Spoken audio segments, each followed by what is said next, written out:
Welcome back to Schoolhouse 7. Many Western New Yorkers out there are off for the summer this week, no more school. So today it's very important that we talk about what's known as the summer slide, and we will focus on reading and writing. So let's get started by defining what exactly is the summer slide. This means that if you don't do any work to maintain your studies over the summer, you will slide right back down to where you started a couple months before school ended and won't be ready to start the new year. Here are some facts about the summer slide. Teachers spend an average of 4 to 6 weeks of reteaching or reviewing skills with students who did not work on anything over the summer.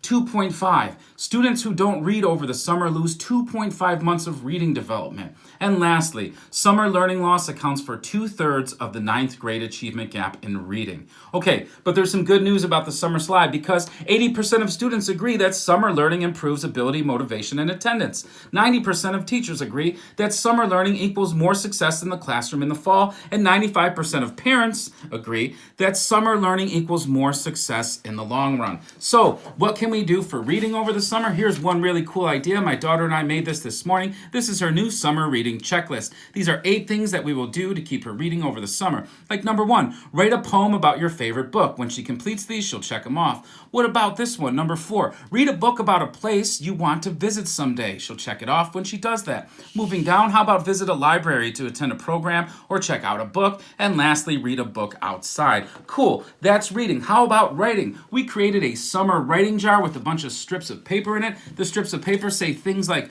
co-write a story with a friend or write a letter or an email to a friend. But one of my favorites in the jar is write a found poem using old magazine scissors and glue. A found poem is made by just finding words and letters in an old magazine and cutting them out to form a poem with glue. Mine is called Summer Reading by Jay. Creative nonfiction and the classics. Who's reading for extra practice? And I'll continue to find letters and glue them on to finish my poem. So there you have it. That's the summer slide. Keep reading, keep writing. Make one of these really cool summer writing jars today, but most importantly, be safe.